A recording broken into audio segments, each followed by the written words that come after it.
Tiki-taka versus grit, an old master versus an emerging force, Spanish flair versus English dominance, and a secret desire to get revenge? The 2011 Champions League Final was an epic for so many reasons.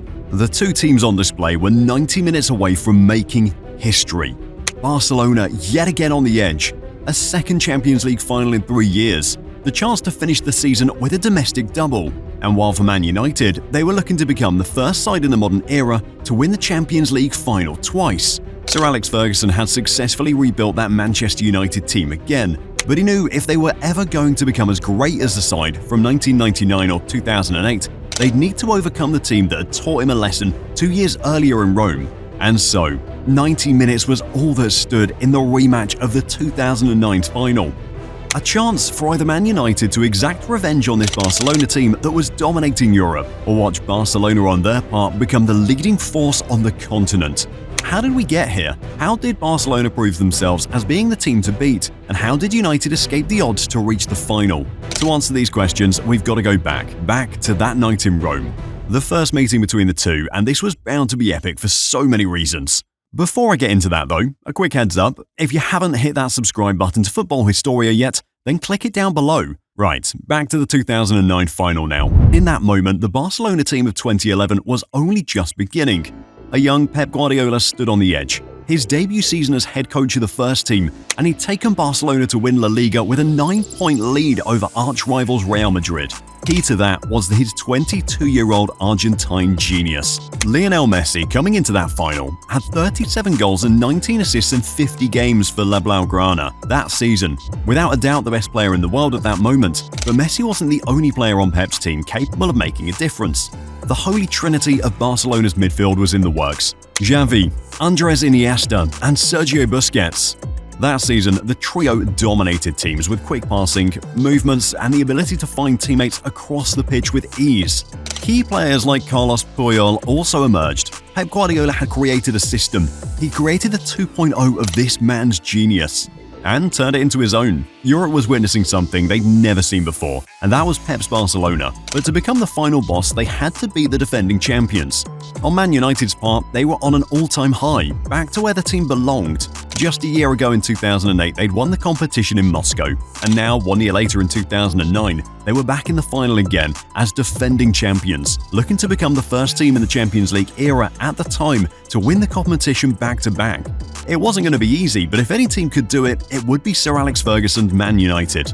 Cristiano Ronaldo was the star turn, but with players like Wayne Rooney, Ryan Giggs, Rio Ferdinand, and Nemanja Vidic, Sir Alex Ferguson had battle-tested players who he knew would be ready to give everything to bring the title back to Manchester. As simple as that. 90 minutes of drama in Rome? It was anything but.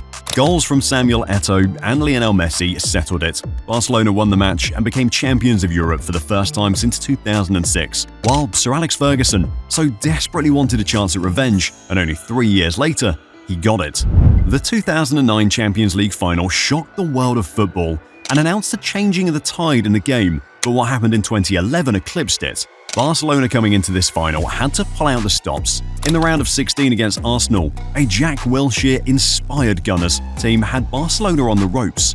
They had to win in the second leg, or else their Champions League aspirations would be over. But in front of over 80,000 watching at the Nou Camp, this man put on a show. Messi scored twice to give Barcelona a 3-1 win on aggregate, and in the process knock Arsenal out. Man United, at this stage of the competition, similarly didn't have it easy. After a 0-0 draw in the first leg of the round of 16 clash versus Marseille, with away goals still being a thing, United knew there was no room for excuses. A brace by Javier Hernandez for United, but an own goal from Wes Brown also meant it was a nervy finish in the final minutes. 2-1, job done. The quarter-finals, Barcelona had it easy. They beat Shakhtar Donetsk 5-1 at home, 1-0 away, and 6-1 on aggregate to progress to the semi-finals, while Man United faced a familiar foe that was always going to be difficult: Chelsea, the team they beat in the final in Moscow in 2008. The first leg of this one was chaotic. United managed a 1-0 win away at Stamford Bridge, their first in 9 years, and followed it up with a 2-1 win at Old Trafford to ensure a 3-1 win on aggregate and progress to the semis. This time the tables turned. Barcelona had the harder route in making it to the final, only the word harder doesn't quite justify just how tough this semi-final draw was. It was the biggest challenge of the season.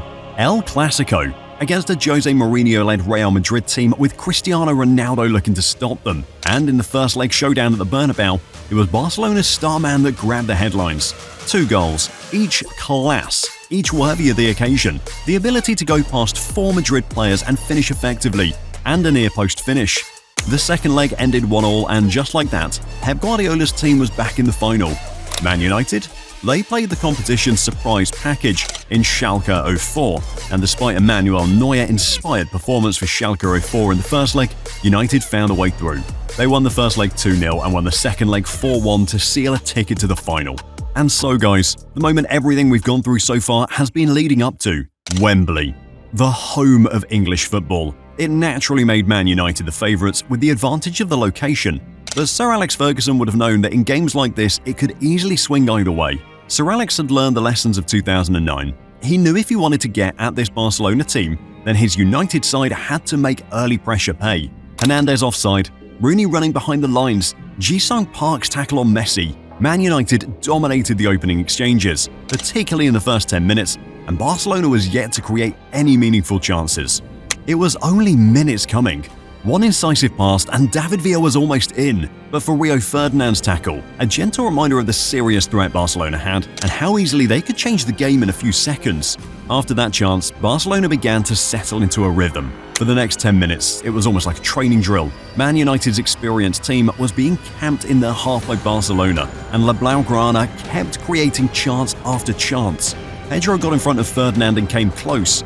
Messi was mesmerizing magic and tiptoed his way to almost creating a chance, and David Villa's rasping drive was just off target. Barcelona continued increasing the warning signs. They were coming, and at that point, it was only going to be sooner rather than later before they eventually made one of those chances count. The next 10 minutes were just a continuation of the same thing. But for Nemanja Vidic's tackle, it could so easily have been 1-0 Barcelona if Messi had gotten his shot away. The tone was already set. Barcelona dominating, United defending. Against the team with the quality Barcelona had, it was only just a matter of time. And pretty soon, the opener. Xavi found Pedro on the outside right, and the Spaniard made no mistake. 1-0 Barcelona. For context, they kept a clean sheet against United 2 years earlier in 2009. If they could repeat the same trick, that would be a second Champions League title in 3 years for Barcelona. United and Sir Alex had to respond. The early goal deflated them, and it was very easy to read that. 9 minutes before the end of the first half, a lifeline. Out of nothing, a goal from nowhere. It was against the odds. Barcelona had dominated the game, but United had found one chance and bang, they were level. Shades of 1999 perhaps? United being down and out and getting goals from impossible situations to turn it around. Whichever way you looked at it, this game had come to life. Barcelona had to go again, and for United, the momentum was there. One more moment like that, and they could be in the lead. Barcelona settled into their usual rhythm of keeping the ball and making United defend. That goal had seemingly gotten to them a bit, because almost uncharacteristically, they started having to go from miles out. Xavi and Iniesta both had pops at United's goal from out of the box. Then, they regained their rhythm back. From this point on, it didn't seem as if Barcelona just wanted to win now. Instead, it was almost like they wanted to punish Man United. That's 2 chances that could so easily have gone in. Barcelona was inches away from going 2 goals up twice in the space of minutes. And yet, you could see it on their faces. They were enjoying it, playing without pressure like it was a training session.